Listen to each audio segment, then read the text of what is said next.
when you envision your future, and I think this is a universal thing among humans, there's probably some folks that, no, it's not me, but I would say it's almost universal that when you picture your future, there is someone beside you in that future. That you're not alone. You have someone beside you in that future. Maybe that someone that you picture in the future beside you is beside you right now, you know? That would be awesome. And asking this fifth question will help you keep them there beside you. Maybe on the other hand, someday or maybe right now, you're looking for that special someone, right? Getting in the habit of asking this question now, if you do that, what does love require of me? If you do that, you will become the person that the person you're looking for is looking for. Because you know who you're looking for, right? If you're looking for somebody, you know who you're looking for. You're looking for somebody amazing, right?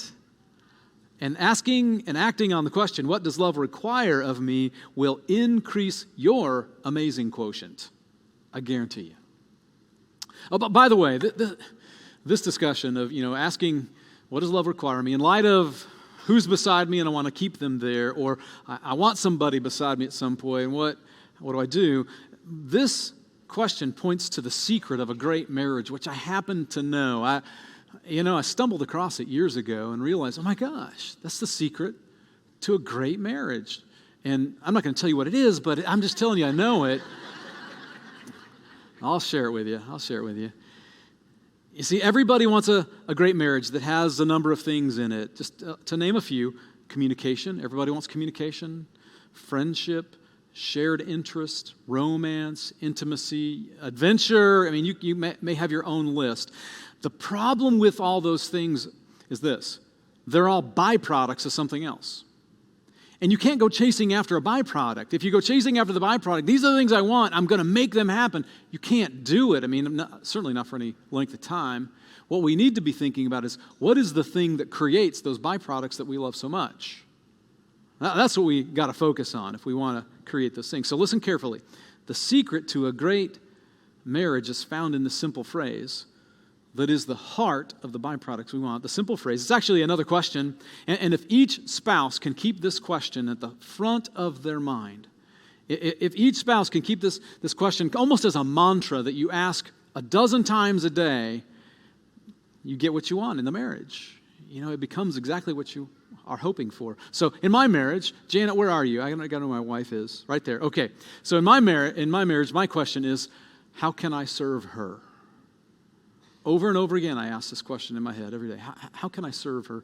And it only works if it goes both ways. So she's asking, how can I serve him? And it's a question that you ask in light of the most ordinary things in your day. In light of the dishwasher that needs to be unloaded. I've made a commitment that I don't want my wife to unload the dishwasher ever again in her life. And there are days when she does, but I want to get there first, and because I'm asking the question, how can I serve her? In light of crumbs on the counter, in light of laundry to be folded, in light of the kids that need to be comforted or transported or changed, whatever it might be, in light of a sore shoulder that needs to be rubbed, and in light of a long day and a short night. How can I serve her? How can I serve him? I'm telling you, that question, asked and answered every day, multiple times a day, leads to the things we want the most in our marriages.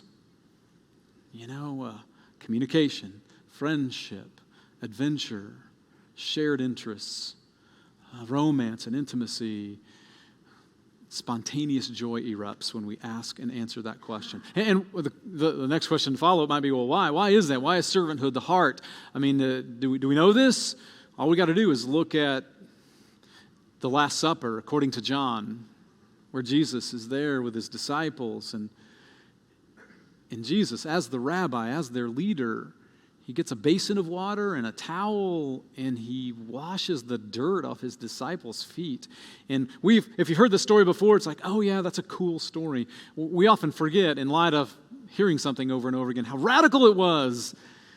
Rabbis didn't wash their students' feet. It just wasn't done in that culture in that time. Leaders did not kneel down and wash people's feet. It just wasn't done. But Jesus did it. And they were shocked. The disciples were shocked. And afterwards, Jesus says, if you want to be great, this is what it looks like. Serve. You want to have a great marriage? Serve your spouse. Put their needs first. This is what love requires. Jesus is saying when he washed his disciples' feet, not in these words exactly, but obviously conveying, this is what love requires, servanthood. Put their needs first. And check this out. The benefit of this question, what does love require? It extends beyond that special somebody. This question, when asked and answered honestly and acted on, it has the potential to enhance all of our relationships. The quality of every relationship that you're in. It has the power to restore broken relationships. This question has the power to heal what is broken and what is hurting. What does love require of me?